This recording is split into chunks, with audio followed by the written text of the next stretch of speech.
What a surprise, madam. Badri uncle. Hey, Puta. How are you? I'm fine. ನೀವು ಹೇಗಿದ್ದೀರಾ? ನಾನು first class ಆಗಿದ್ದೀನಿ. ಬದ್ರಿ, ನೀವು ಇಲ್ಲಿ? ಇನ್ಫ್ಯಾಕ್ಟ್ ನಾನು ನಿಮ್ಮನೆಗೆ ಹೊರಟಿದ್ದೆ. ನನ್ನ ಹಾಡಿನ ಒಂದು ಫೈನಲ್ ಎಡಿಟ್ ಇತ್ತು, ಮುಗಿಸ್ಕೊಂಡು ಬರೋಣ ಅಂದ್ಕೊಂಡಿದ್ದೆ. ನನ್ನ ಕತೆ ಬಿಡಿ, ನೀವೇನಿಲ್ಲಿ? ರೆಕಾರ್ಡಿಂಗ್ ಇತ್ತು ಸರ್ ಇವ್ರದ್ದು. ರೆಕಾರ್ಡಿಂಗಾ? ಓ, ರಿಯಾ ರೆಕಾರ್ಡಿಂಗಾ? ನನ್ನ ಫ್ಯಾನ್ಗಳದು ಸೆಕೆಂಡ್ ಆಲ್ಬಮ್ಮಾ? ನನಗೆ ಹೇಳಲೇ ಇಲ್ಲ. ನೋ ಪ್ರಾಬ್ಲಮ್, ನಾನು ಎಲ್ಲ ಪ್ರೋಗ್ರಾಮ್ನು ಕ್ಯಾನ್ಸಲ್ ಮಾಡಿ ನಾನು ಇಲ್ಲೇ ಸೆಟ್ಲ್ ಆಗ್ಬಿಡ್ತೀನಿ. ಇವತ್ತಂತೂ ನಾನು ನನ್ನ ರಿಯಾ ಡಾರ್ಲಿಂಗ್ ಎಲ್ಲ ಹಾಡು ಕೇಳ್ಕೊಂಡೆ ಇಲ್ಲಿಂದ ಹೋಗೋದು. ಏನು ಡಾರ್ಲಿಂಗ್?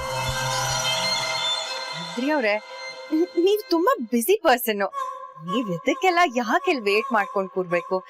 ಬೇಕಾದ್ರೆ ಸಾಂಗ್ ಎಲ್ಲ ರೆಕಾರ್ಡ್ ಆದ್ಮೇಲೆ ಫಸ್ಟ್ ಕಾಪಿ ನಿಮ್ಗೆ ಕೊಡ್ತೀವಿ. ನಮ್ಗೆ ಇಷ್ಟವಾದ ಹೀರೋಯಿನ್ನ ಸಿನಿಮಾನಲ್ಲಿ ನೋಡೋದಕ್ಕೂ ಡೈರೆಕ್ಟ್ ಆಗಿ ನೋಡೋದಕ್ಕೂ ವ್ಯತ್ಯಾಸ ಇಲ್ವಾ? ಇದುವರೆಗೂ ನನ್ನ ಪುಟ್ಟ ಹೀರೋಯಿನ್ ಹಾಡೋದನ್ನ ನಾನು ಡೈರೆಕ್ಟ್ ಆಗಿ ನೋಡೇ ಇಲ್ಲ. ಅದರಲ್ಲೂ ನನ್ನ ಫ್ಯಾನು ನಿಮ್ಮ ಮಗಳು. ಅವಳು ಹಾಡೋವಾಗ ಅವಳ ಜೊತೆನಲ್ಲಿದ್ದು ಸಪೋರ್ಟ್ ಮಾಡೋದು ನನ್ನ ಜವಾಬ್ದಾರಿ ಅಲ್ವಾ? ಅದಕ್ಕೆ ನಾನು ಎಲ್ಲೂ ಹೋಗೋದಿಲ್ಲ, ಇಲ್ಲೇ ಇರ್ತೀನಿ. ವಾಟ್ರಿಯಾ, ನಾನು ಇಲ್ಲಿ ಇರಬೇಕಾ ಬೇಡವಾ?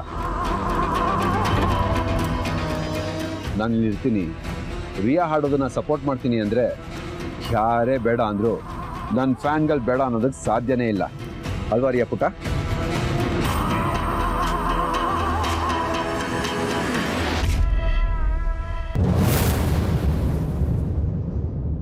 ಶಾಂತಮ್ಮ, ನನ್ನನ್ನ ಮುಟ್ಟಾಳ ಅನ್ಕೊಂಬೇಡ. ನಿನ್ನ ಪ್ರತಿ ನಡೆನೋ ಪ್ರತಿ ನೋಟನೋ ನಾನು ಗಮನಿಸ್ತಾನೆ ಇದ್ದೀನಿ. ನಿನ್ನ ಗಂಡ ಗೋಪಾಲ್ ಹುಷಾರಾಗೋದು ನಿನ್ಗೆ ಇಷ್ಟ ಇಲ್ಲ. ಅವನು ಹುಷಾರಾಗ್ಬಿಟ್ರೆ ನಿನ್ನ ಜೀವನೇ ಹೋದಾಗುತ್ತೆ. ಓ, ನೀ ಏನೋ ಬಿಳ್ಳೆ ಬಿಟ್ಬಿಟ್ರೆ ನಾ ಅದನ್ನ ನಂಬ್ಕೊಂಡು ಎದ್ರಕೊಬಿಟ್ಟೆನಾ? ನಾನು ಬುರುಡೆ ಬಿಡ್ತಿಲ್ಲ, ಬುರುಡೆ ಉಪಯೋಗಿಸಿ ಹೇಳ್ತಾ ಇದ್ದೀನಿ. ನಿನ್ನ ಗಂಡ ಹುಷಾರಾಗಬೇಕು ಅನ್ನೋ ವಿಷಯ ಬಂದಾಗೆಲ್ಲ ಬೇಕು ಅಂತಲೇ ಆ ವಿಷಯದಲ್ಲಿ ಯಾವುದೇ ಸಹಕಾರ ಕೊಡದೆ ತಟಸ್ಥವಾಗಿ ನಿಂತ್ಕೊಂಡಿದ್ಯಾ. ಇದೆಲ್ಲ ನನಗೆ ಅರ್ಥ ಆಗಲ್ಲ ಅಂದ್ಕೊಂಡಿದ್ಯಾ? ನಿನ್ನ ಗಂಡ ಹುಷಾರಾಗೋದು ನಿನಗೆ ಬೇಕಾಗಿಲ್ಲ. ಅಕಸ್ಮಾತ್ ಅವನೇನಾದರೂ ಹುಷಾರಾಗ್ಬಿಟ್ರೆ ಅದರಿಂದ ದೊಡ್ಡ ಅಪಾಯ ಅಂತೂ ನಿನಗಿದೆ. ನಿನ್ನಿಂದ ಯಾವುದೋ ಒಂದು ದೊಡ್ಡ ಸೀಕ್ರೆಟು ಪಟ್ ಅಂತ ಅವನಿಂದ ಬಯಲಾಗುತ್ತೆ. ಮಣ್ಣಂಗಟ್ಟೇನೂ ಇಲ್ಲ. ನನ್ನ ಗಂಡ ಅಂದ್ರೆ ನಂಗೆ ಪಿರಾಣ. ಹೌದೌದು, ಅವನು ಒಂದು ಸಲ ಎಚ್ಚರ ಆದ್ರೆ ಎಲ್ಲ ಒಟ್ಟಿಗೆ ಹೋಗುತ್ತೆ. ಏನಯ್ಯ? ಸಾಕು ಮಾಡು ಶಾಂತಮ್ಮ, ಇದೆಲ್ಲ ಬೇಡ. ನಿನ್ನ ನಾಟಕ ನನಗೆ ಗೊತ್ತಾಗಿದೆ. ಸರಿ, ಹಾಗೆಲ್ಲ ಏನೂ ಇಲ್ಲ ತಾನೆ? ನೋಡು, ಗಿರಿಜನ್ ಫೋಟೋ ನನ್ನ ಮೊಬೈಲಲ್ಲೇ ಇದೆ. ಈಗಲೇ ತೊಗೊಂಡೋಗಿ ನಿನ್ನ ಗಂಡನಿಗೆ ತೋರ್ಸೋಣ. ನೋಡಿ, ನನಗೆ ತುಂಬಾ ನಂಬಿಕೆ ಇದೆ. ಅವನ ಆ ಫೋಟೋ ನೋಡಿ ಚಕ್ಕಂತ ಹುಷಾರಾಗ್ತಾನೆ. ನೋಡಿದ್ಯಾ ಹೇಗೆ ಸಿಗಾಕೊಂಡೆ? ಈಗ ಹೇಳು, ಏನದು ಗೋಪಾಲಂಗೆ ಮಾತ್ರ ಗೊತ್ತಿರೋ ನಿನ್ನ ಸೀಕ್ರೆಟು? ಹೇಳು ಬೇಗ. ಈಗದ್ ಬಿಡಯ್ಯ, ನಿಂಗೆ ಏನ್ ಬೇಕು ಅದನ್ನ ಹೇಳು. ನೋಡು, ಗಿರಿಜನ್ ಫೋಟೋನ ಸದ್ಯಕ್ಕೆ ಅವನಿಗೆ ತೋರ್ಸೋದು ಬೇಡ. ಸರಿ, ಆಮೇಲೆ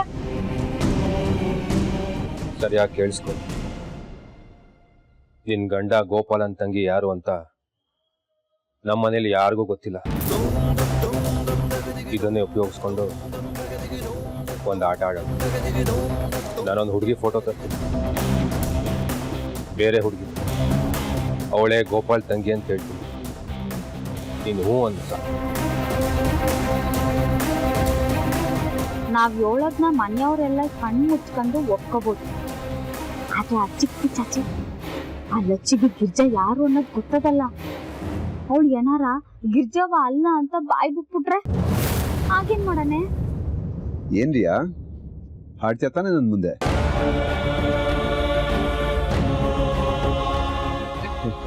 ನಾನು ಹೇಳಿಲ್ವಾ ನನ್ನ ಫ್ಯಾನ್ಗಳು ನನ್ನ ಹೋಗು ಅನ್ನೋದಕ್ಕೆ ಚಾನ್ಸೇ ಇಲ್ಲ. ಕಮಾನ್ ದೆನ್, ಶರತ್, ನನ್ನ ಕೆಲಸ ಆಮೇಲೆ ಮಾಡಿ. ಫಸ್ಟ್ ರಿಯಾದು ರೆಕಾರ್ಡಿಂಗ್ ಸ್ಟಾರ್ಟ್ ಮಾಡಿ. ರಿಯಾ ಹಾಡೋದಕ್ಕೆ ಏನೇನು ಬೇಕೋ ಎಲ್ಲ ನಾನೇ ರೆಡಿ ಮಾಡ್ತೀನಿ. ಊಟ ಬಾ.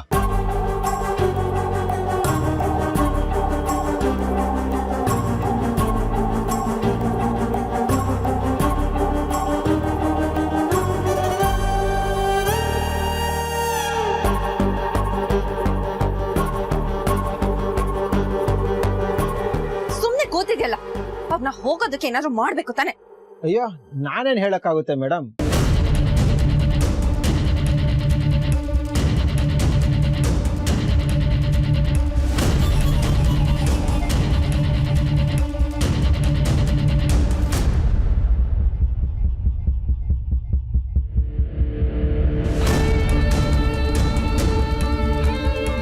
ಶರತ್, ನಮ್ಮ ಹುಡುಗಿ ರೆಡಿನಾ? ಹಾ ಸರ್, ನಾನು ರೆಡಿ. ಓಕೆ. ಊಟ ರೆಡಿನಾ? ಅಯ್ಯೋ ಚಾಮುಂಡವನೇ, ಇದೇ ನಿಂಗ್ ಮಾಡ್ಬಿಟ್ಟಲ್ಲ.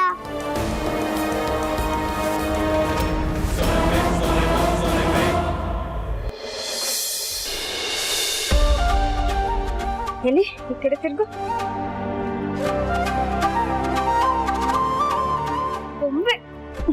ಗೊಂಬೆ ತರ ಕಾಣಿಸ್ತಿದ್ಯಾ ಕಂದ.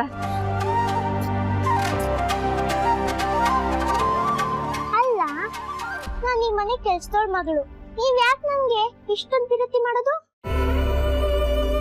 ಯಾಕೆ ಅಂದ್ರೆ ನೀನು ಅಂದ್ರೆ ನಂಗೆ ತುಂಬಾ ಇಷ್ಟ. ಅದಕ್ಕೆ ನಾನೀಗ ನಿಂಗೊಂದ್ ಕತೆ ಹೇಳ. ಸುಗ್ಗಿ ಬಾಪುಟ್ಟ, ಹೊರಗಡೆ ಹೋಗಿ ಆಟ ಆಡ್ಕೊ. ಆಮೇಲೆ ಕತೆ ಹೇಳ್ತಾರೆ.